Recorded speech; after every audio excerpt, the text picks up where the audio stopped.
Part 3. The option before the Latin American Church.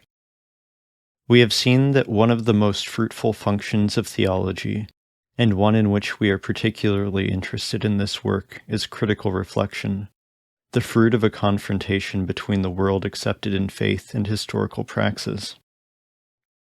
Historical developments can help us to discover unsuspected facets of revelation, as well as to understand the nature of the Church in greater depth, express it better, and adjust it more successfully to our times.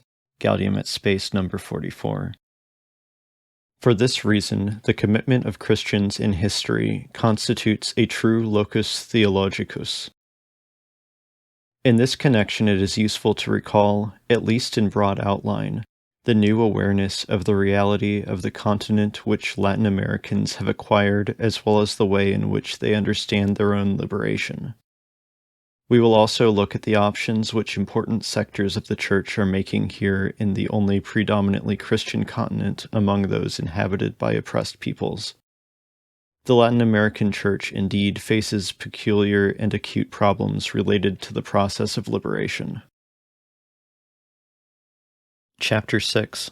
The Process of Liberation in Latin America. Dependence and liberation are correlative terms. An analysis of the situation of dependence leads one to attempt to escape from it, but at the same time, participation in the process of liberation allows one to acquire a more concrete living awareness of the situation of domination, to perceive its intensity, and to want to understand better its mechanisms.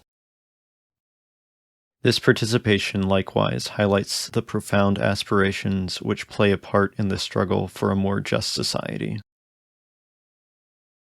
A new awareness of the Latin American reality. After a long period of real ignorance of its own reality, except for a brief period of optimism induced by vested interests, Latin America is now progressing from a partial and anecdotal understanding of its situation to a more complete and structural one. The most important change in the understanding of the Latin American reality lies, first, in going beyond a simple, tearful description with an attendant accumulation of data and statistics, and, second, in having no false hopes regarding the possibility of advancing smoothly and by pre-established steps toward a more developed society. The new approach consists in paying special attention to the root causes of the situation and considering them from a historical perspective. This is the point of view which Latin Americans are beginning to adopt in the face of the challenge of an ever more difficult and contradictory situation. The decade of developmentalism. Latin America in the 50s was characterized by great optimism regarding the possibility of achieving self-sustained economic development. To do this, it was necessary to end the stage of foreign-oriented growth, exportation of primary products and importation of manufactured products, which made the Latin American countries dependent exclusively upon foreign trade. The more developed countries in the area had already begun to do this. There would then begin an inward development. The substitution of imports, expansion of the internal market, and full industrialization would lead to an independent society. Fernando Henrique Cardoso and Enzo Filetto wrote that it could not be denied that at the beginning of the decade of the 50s, some of the necessary preconditions were present for this new stage in the Latin American economy, at least in countries such as Argentina, Mexico, Chile, Colombia, and Brazil. This approach was based on a favorable set of historical circumstances and was theoretically formulated in serious economic studies.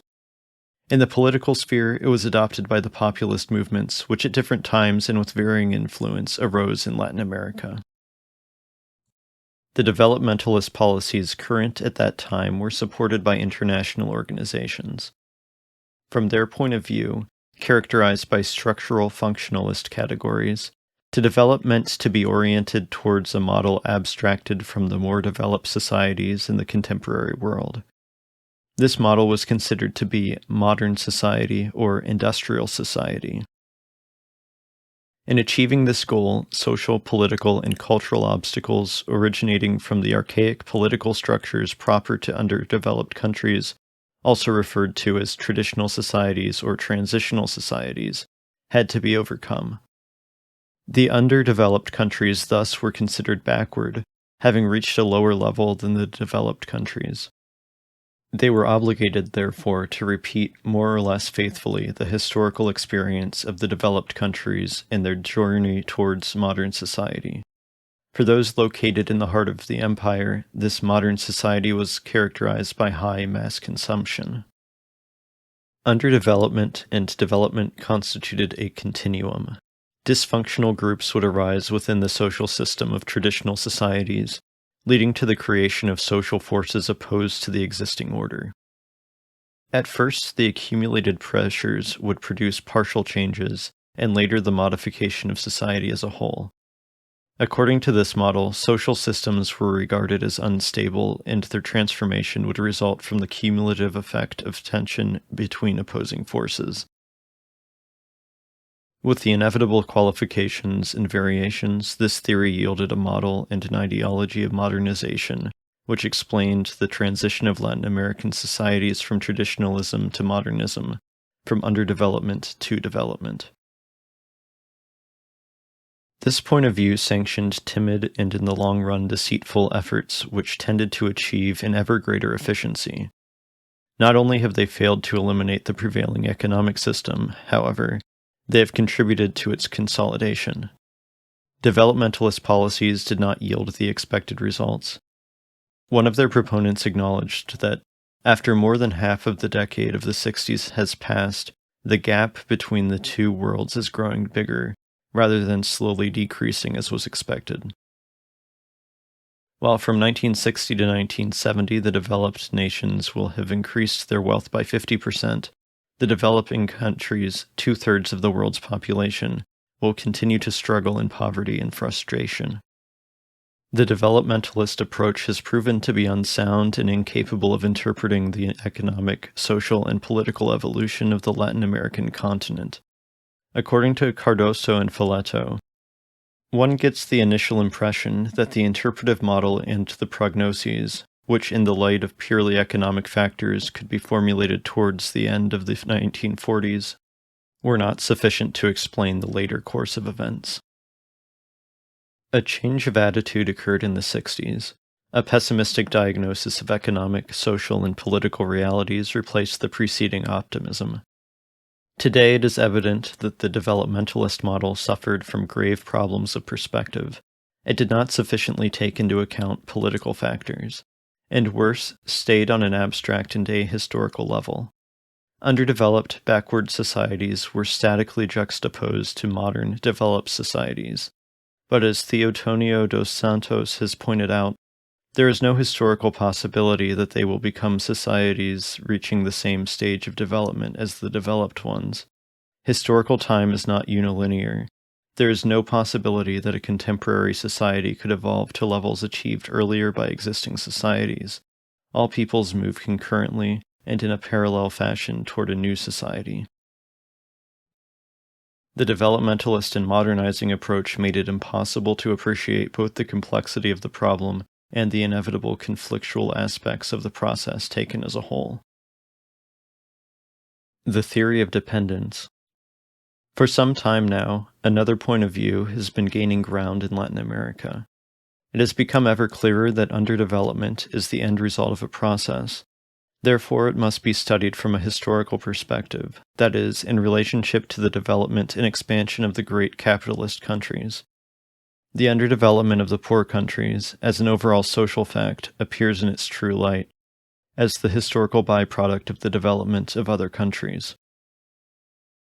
The dynamics of the capitalist economy lead to the establishment of a center and a periphery, simultaneously generating progress and growing wealth for the few and social imbalances, political tensions, and poverty for the many. Latin America was born and developed in this context. Latin American societies entered into the history of the development of the universal system of interdependence as dependent societies due to Iberian colonization. Their history can be traced to a large extent as the history of the successive modifications of their condition of dependence. The different societies of the region have reached different positions without having been able, up to this time, to break away from the general framework. This initial situation of dependence is the basis for a correct understanding of underdevelopment in Latin America. The Latin American countries are from the beginning and constitutively dependent. For this reason, their social structure is very different from that of the center countries. It is necessary to determine carefully the differences between these two societies and to reformulate the concept which will allow us to analyze the situation and even the internal social structure of the peripheral countries. In regard to the peripheral countries, there is reference to development that is uneven and combined. This is in opposition to the unilinear process of the developed countries. The study of the dynamics proper to dependence, their current modalities, and their consequences is undoubtedly the greatest challenge the social sciences face in Latin America. The notion of dependence emerges, therefore, as a key element in the interpretation of the Latin American reality. Cardoso defines it thus: the relationships of dependence presuppose the insertion of specifically unequal structures. The growth of the world market created relationships of dependence and domination among nations. Differences were thus established within the unity comprised by the international capitalist system. But we are not dealing with a purely external factor. The system of external domination from one country to another cuts through the dependent structure and interpenetrates it. To the extent that it does, the external structure is experienced as internal. During the past few years, we have witnessed in Latin America an acceleration of the process which Cardoso and Foleto call internationalization of the internal market, and which José Nun refers to as internationalization of dependence. The old forms of imperialistic presence by means of the enclave economy, mining centers and plantations, simple prolongations of the central economies still exist.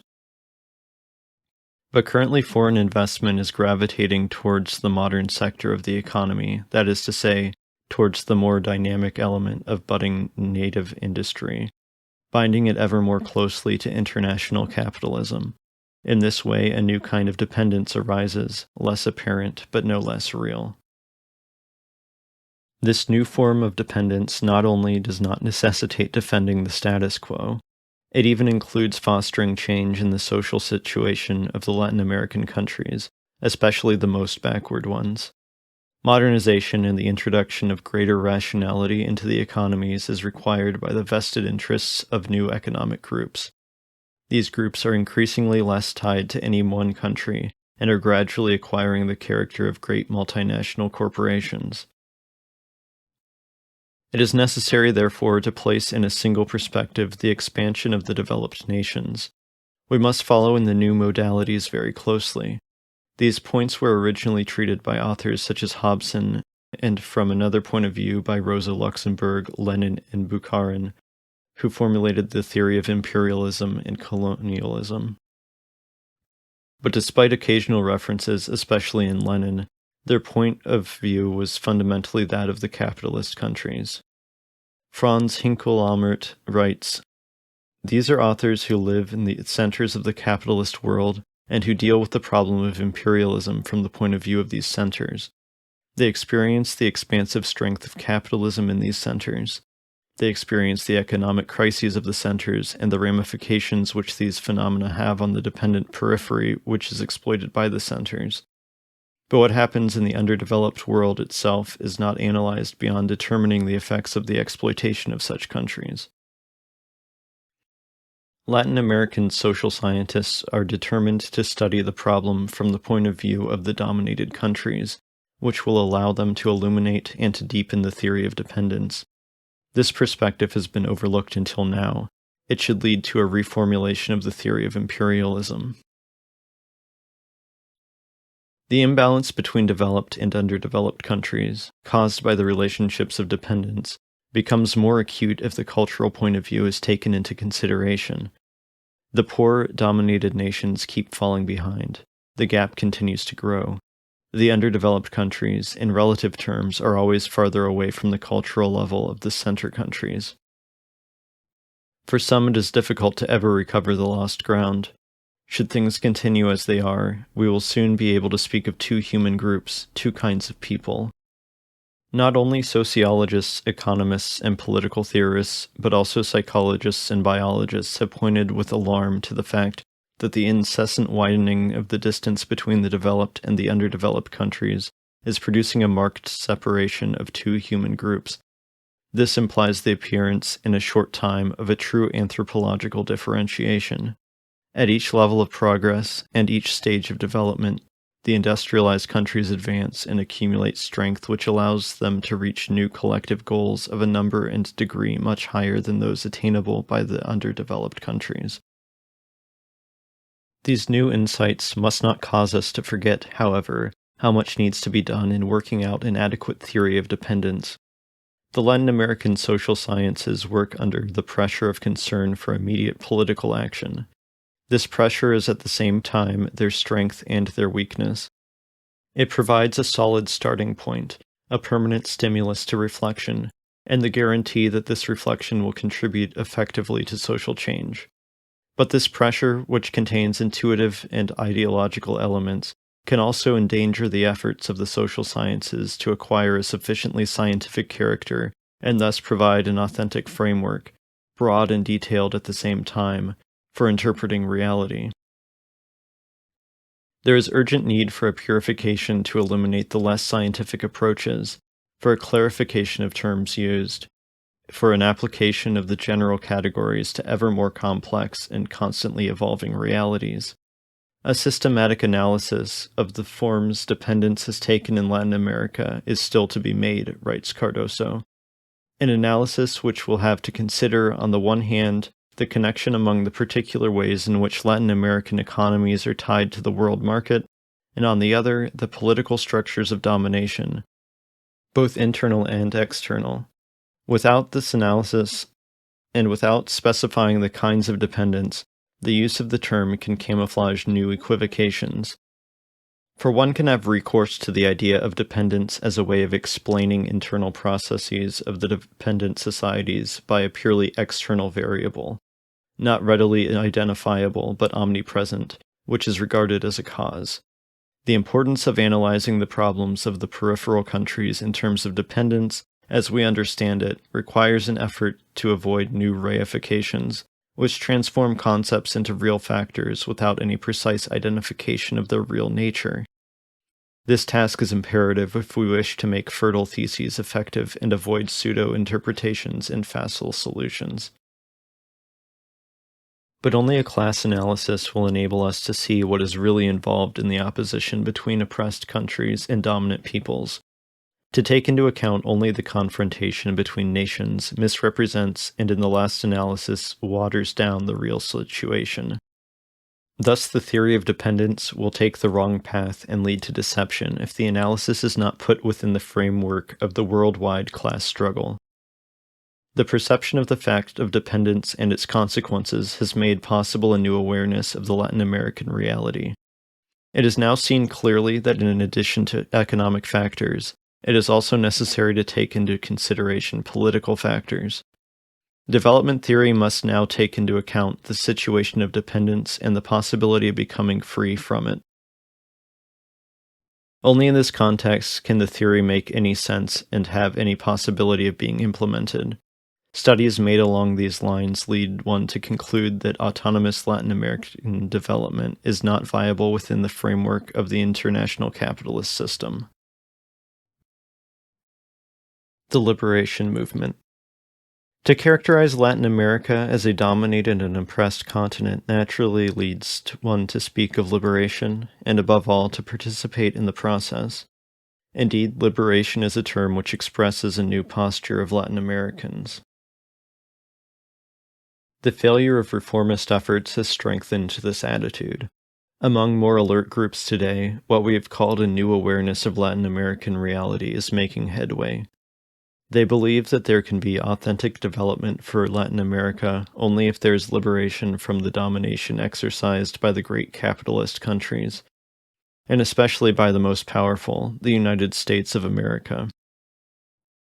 This liberation also implies a confrontation with these groups' natural allies, their compatriots who control the national power structure.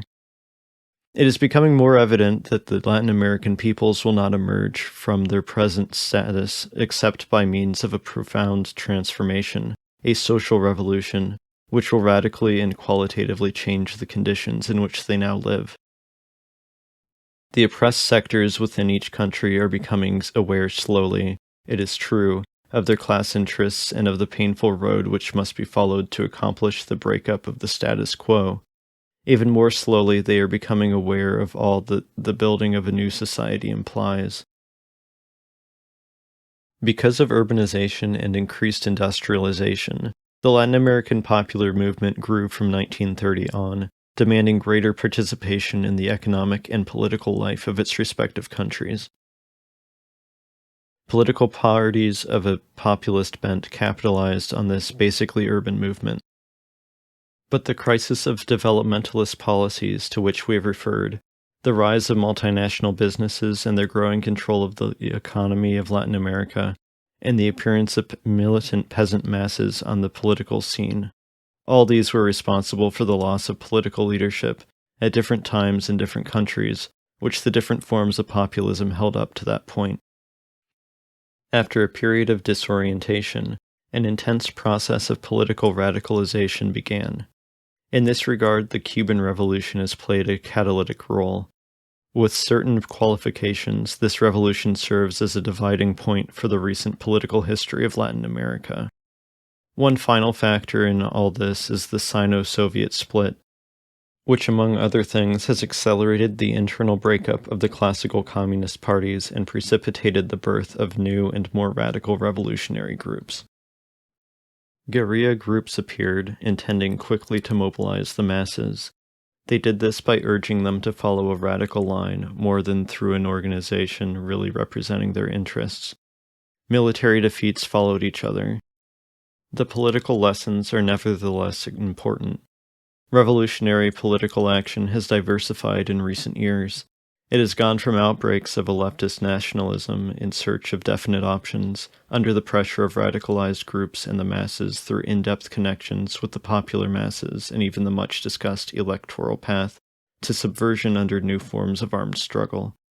Moreover, it is becoming more obvious that the revolutionary process ought to embrace the whole continent. There is little chance of success for attempts limited to a national scope. This radicalization has brought about a reaction, both domestically and overseas, on the part of the defenders of the established order. This has in turn frequently led to working outside existing institutions and legal norms and to clandestine, even violent political activity. The reaction becomes even more belligerent and in many cases resorts to severe and brutal forms of repression. The effect of what Dom Helder Camara refers to graphically as the spiral of violence. In Latin America, we are in the midst of a full-blown process of revolutionary ferment. This is a complex and changing situation, which resists schematic interpretations and demands a continuous revision of the postures adopted.